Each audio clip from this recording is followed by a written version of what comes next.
Welcome to this month's edition of The Sounds from Scotland, from the American Scottish Foundation.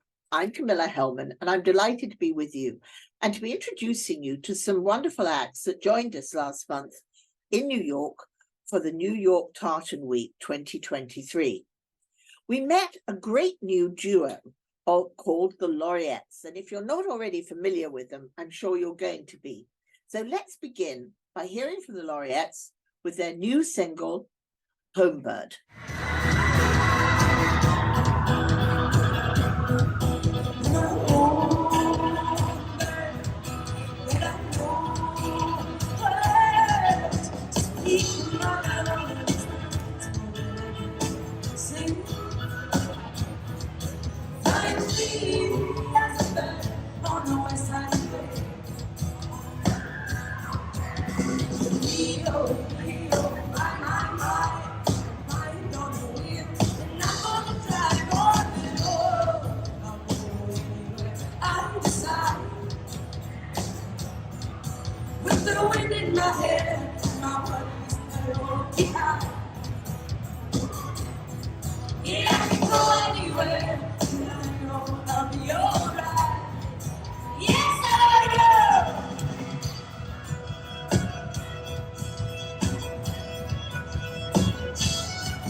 And now we're going to hear from another favourite of the American Scottish Foundation, the duo known as Noisemaker. They're the creative couple of Claire Mackenzie and Scott Gilmore, who have been writing wonderful musical productions over the last few years. And they brought to New York during Tartan Week, Scots, a new production which is going to be going on to the Fringe. And so let's take a listen to one of the wonderful numbers from Scots. Oh, you need me, let this rip. Oh, give me a problem, I'll solve it. Give me a future, I'll see it. Give me a reason not to change the world. Give me a page and I'll quill it. Give me a stage and I'll fill it. Give me a reason not to change the world.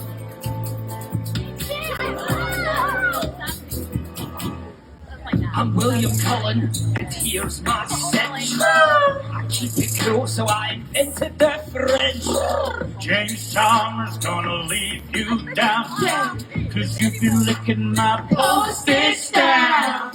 Who's on the phone? It's A.G. Bell, calling to say I'm on the gramophone as well. What? Pneumatic tires, John Boy, don't go. Oh! Alan McMasters will make your toasters pop.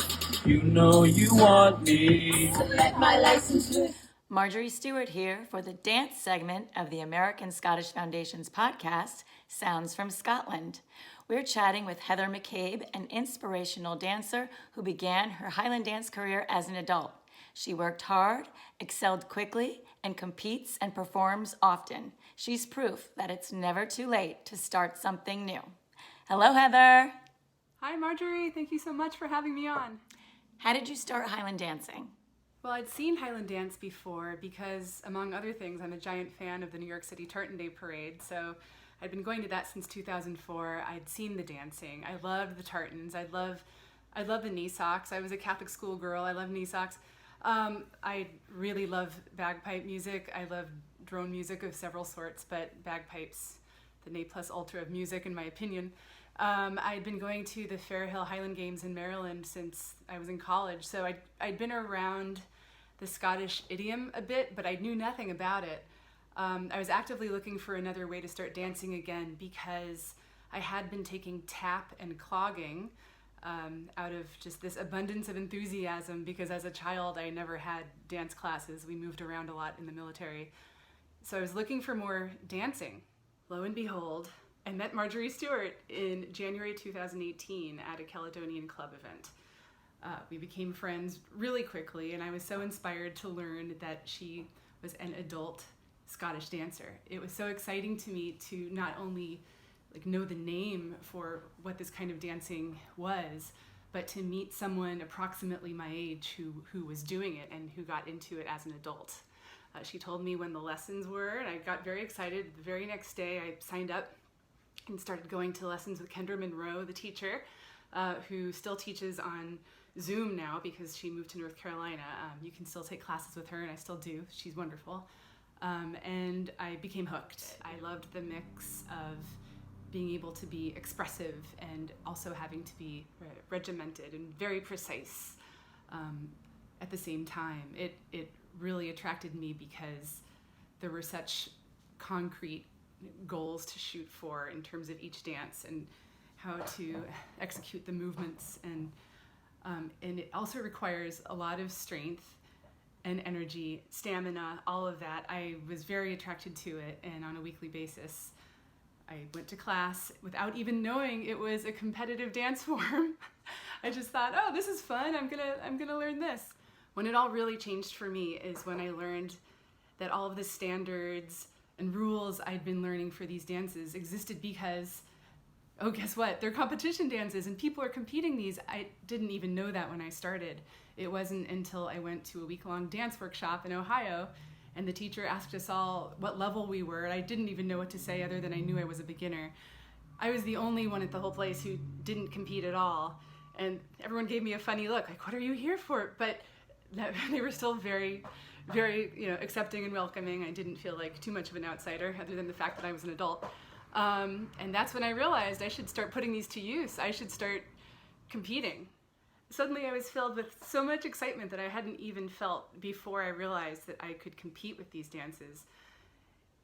And part of that was because I knew that working to compete would help me get better. And the thought that I could be actually maybe one day even good at these complicated dances just made me so excited. I just felt revved up and so motivated with something I hadn't ever felt in my life, because I've never really been a competitor in anything at all. So to come at this pretty late in life, and I'm saying that without telling you how old I am, but you can take your guesses. It was a really fun experience that made me realize I've always known there's more to life than I'll ever get to experience, and I'll never learn everything or get to do everything I want to do, but this just, opened up this whole world of, wait a minute, there's all this opportunity and all this fun, all this joy, all this growth that I didn't even identify before I'd started taking these dance classes. What is it like competing as an adult? Competing as an adult Highland dancer takes a lot of self-acceptance and patience and a sense of humor, because you'll be up there competing against people who are not just half your age, but way younger than that. At least for me, I can be up there. There might be a 7-year-old on one side of me. There might be a 10-year-old on the other side of me. If you're really lucky, maybe there's a 12-year-old. And then if there are enough, maybe they'll make a 12 and over age group. And that, is an attempt to level the playing field a little bit. But in reality, for me, like, everyone I compete against is usually decades younger. Not exaggerating. I'm very happy to have one dance friend in my category who's maybe 15 years younger than I am. But nevertheless, everyone's a lot younger. So you have to be able to laugh at yourself. You have to be able to embrace the feeling of absurdity, while also really keeping your focus and trying to dance your best. Everyone on that stage is trying to dance their best and not just win, but feel like they're giving it their all, giving it their best shot. The 8-year-old next to you is trying to dance with the same goals and precision that you are. It's I really respect that. I really love seeing these kids try so hard. I don't necessarily feel like it's a weird situation anymore. I've kind of gotten used to it. Regardless of feeling like an anomaly in my level at these competitive dance events, because I'm usually the only adult in my category, I really appreciate watching these kids, because they're so dedicated and they're so goal focused.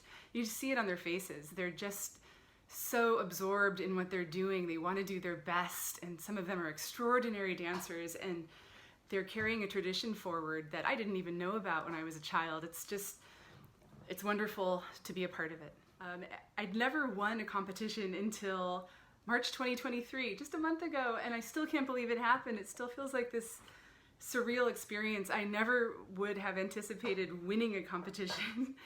And where have you been performing? But I've really loved the workshops I've found around the country. I've really loved traveling to Highland Games competitions around the country. I can't recommend that enough. If you love to travel, and if you love to compete, and if you love to hear the bagpipes for 8 hours straight, go to Highland Games wherever you can find them. It's an uplifting experience. It's really the best time you can have, in my opinion. Thank you so much for chatting with us, Heather, and for being an inspiration to us all. Marjorie, thank you so much for having me, and I look forward to dancing with you soon.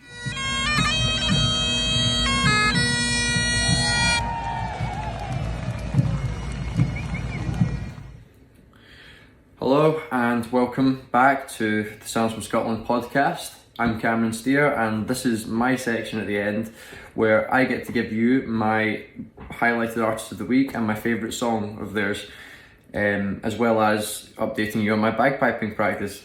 So first of all, I want to say welcome to Avery, our new producer. So she's going to work her magic on this podcast for us and try to make me look good or better at bagpipes.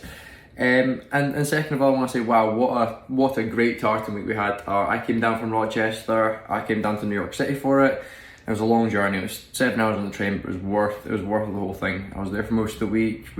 I met some really great people, saw some really talented acts. We at the ASF hosted some real great people, and also really talented musicians as well at that. So that was fun. I want to say as well that seeing a lot of the bagpipe talent, a lot of the traditional music talent as well, kind of reinvigorated me and inspired me a lot to get practicing, to work this out, and really make some proper progress with the with the bagpipes. And on that note as well, I want to say thank you to my good friend Jim Staunton. And he says that he, first of all, he loves watching me on this podcast, which is great. He loves laughing at me on this podcast, which is great. But he said, seriously, stick with it. The learning curve is drastic, and you're coming up on that. So I'm just sticking with the scale, keeping practicing my mechanics, try to get the proper good dexterity on my fingers and stuff, and hopefully we can make some good progress. So yeah, thank you, Jim. You inspired me. You reinvigorated me. So cheers to you. On that note as well, I've been playing with a band up here in Rochester called Fade Nor, and we're based in Fairport, down kind of just one of the south suburbs of Rochester, and it's been great. There's a guy called Andrew Duncan who's been actually instructing me and teaching me to try and get rid of all my bad habits that I've developed myself, and it's been great. It's good to have people that know what they're talking about, who can kind of guide you through it. So he said to me, keep going with the scale.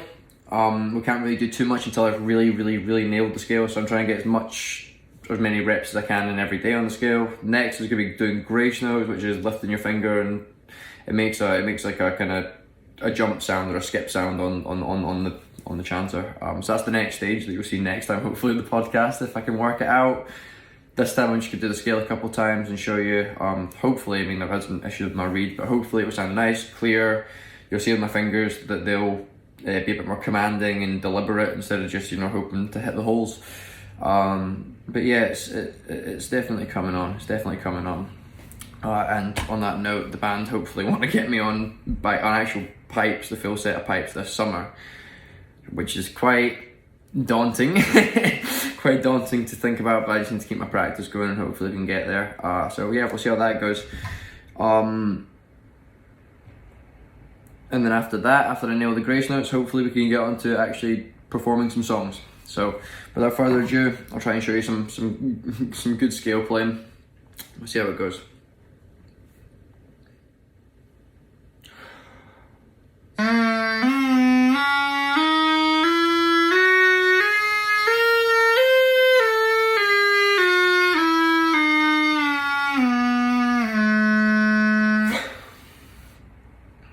So as you can hear, the read's a wee bit wonky, so I've actually ordered a new one, so hopefully that comes in soon. But I'm just trying to practice the right technique at the moment. And I mean, honestly, most of it's probably my fingers probably aren't covering a lot of the holes. I'm probably missing some of the holes when I come back down. Other things like that. So it's all kind of a bit of a mixture of things. But let's see, we'll get another clean one for you.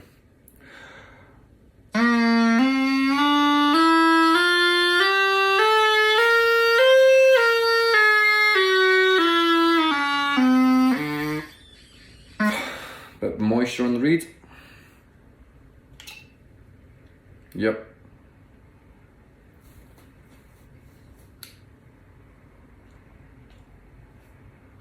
Okay, we'll see how that does now.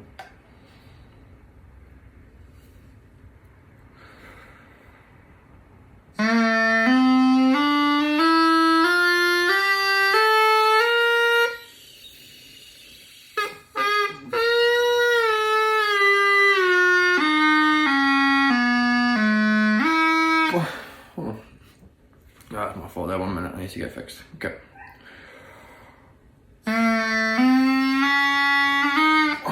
Sorry, I need to breathe. I need to breathe, I keep forgetting that part.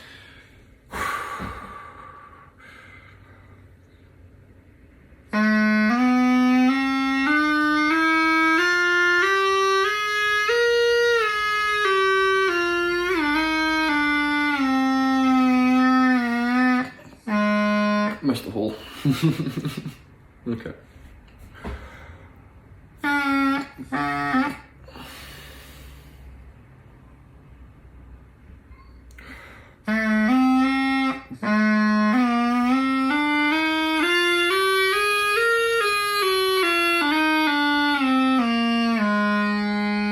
A lot better. Let's try another one.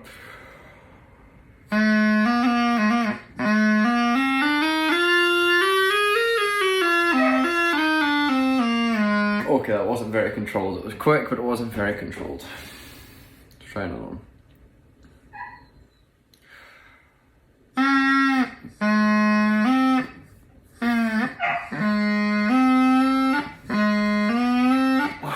Sorry, I can't focus. My dog's barking as well. I don't know if you can hear that on the podcast, but he's barking outside because he hates this.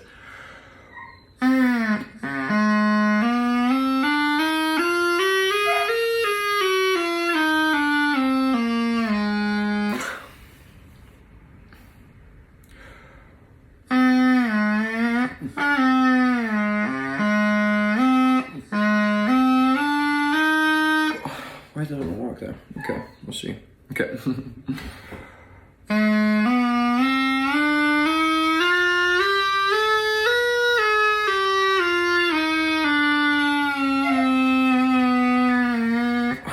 just not finding the holes on that bottom one. I've probably got clammy hands as well, to be honest, which probably doesn't help, but or nor the moisture in the chat now. But okay, let's try again.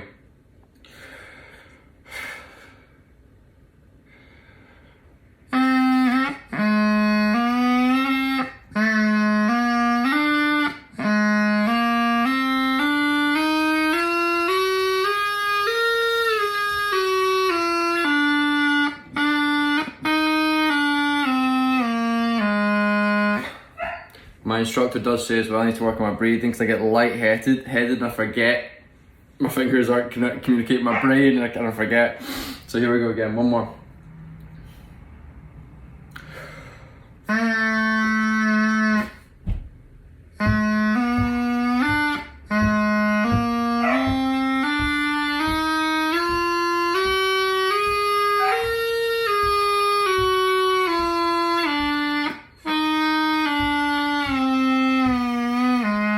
Okay, that was rubbish. I'll do another one.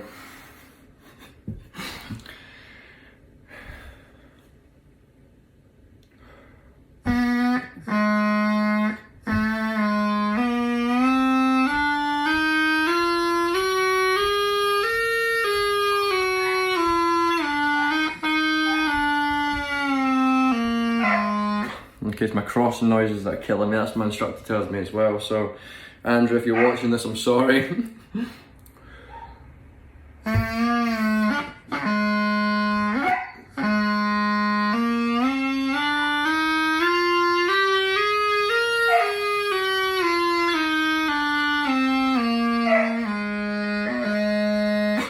That's a good one to end on. Okay. Getting better, getting quicker, still not there. Hoping this learning curve's coming soon, Jim. Praying for it. We'll see if it happens. Anyway, enough from me and my rubbish. Time for some real music. So, I really enjoyed this artist when they came out to New York City. I saw them at a number of venues while they were in the city. They came and performed with us at Bryant Park. They're fantastic. Their energy is great. They engage with the crowd really well, and their songwriting is brilliant.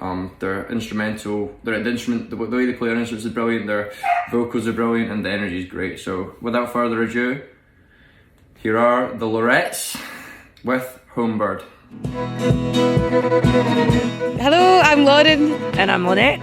We are the Laurettes. I'm a home bird that I know words to speak of my love of these. We've been together for, what, over 10 years now? 10 years it's been, yeah. We started our first little gig we had in a pub called Monteith's in Gourock. We went through school together and I was looking for somebody to go out and play music with. Played in bands with a lot of guys all the time. I was like, I want a friend to play music with me. So And you got another wee guy. I did. I got another wee guy, Lauren, and we started gigging together. I decide, with the wind in my hair and my worries are all behind. Homebird came out a couple of months ago and we've been on a bit of a whirlwind since then. We've been able to take it up to Murrayfield as well and play up at the rugby, which has been amazing, and that's kind of what the song's been all about. After thing that's been happening with it, so we're just taking the ride as it comes and enjoying it very much.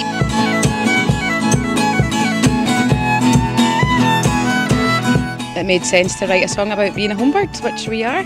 Absolutely. And particularly about the West Highland Way, which in the lyrics we write, we're free as a bird on the West Highland Way. Absolutely. We just love the outdoors, love nature, out camping, walking, hiking. Yeah, that's running. what we spend our time doing most of the time. And a few years ago we got a few gigs up Fort William Way. We had an absolutely fantastic time. That was just before lockdown, COVID, yeah. Just the month before actually. So we'd kind of been put in touch with a lot of different places along the West Highland Way, and our plan was to spend the summer travelling up and down and doing gigs in different pubs along the way. Which we will do. It was coming hopefully this summer. But until then, we'll just be writing songs about it. Yeah. How much we can't wait to do it, and we're looking forward to spending the rest of our time just going mental up and down the West Highland Way in Fort William. Yeah, just try have our instruments along. Try and get us going along for 5 days or however many days it's going to take without singing and taking our instruments. Our music will be there. I think that will be something that will definitely spur us along to be able to get from start to finish, and hopefully if we meet people along the way we can cheer them up and sing our songs with them. That's it.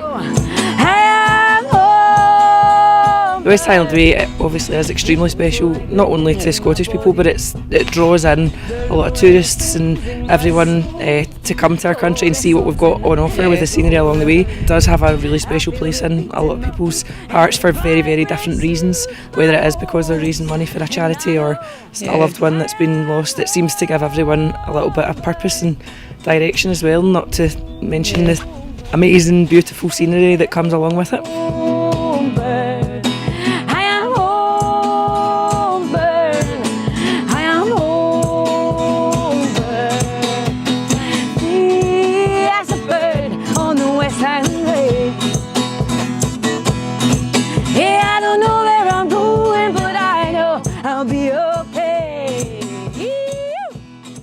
Thank you to Marjorie and Cameron. Cameron, you're such a great youth ambassador, and I do think you're going to be able to play in the mass band next year at Tartan Week. And now we turn to another great group that joined us, over 65 of them, from the Scottish Police Choir. They really were the most beautiful voices, and we wanted to share with you a moment from their performance with us at Bryant Park.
Things coming up, and we do love to hear from you too.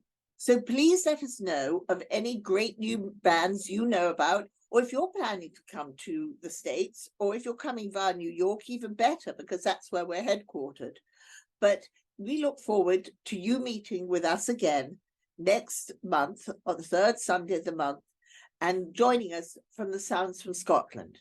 And so let us close with another number from the Laurettes. Thank you. See you soon. I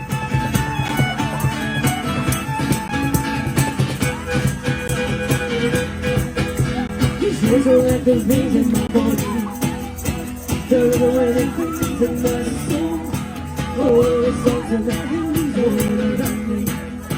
the beat in my feet.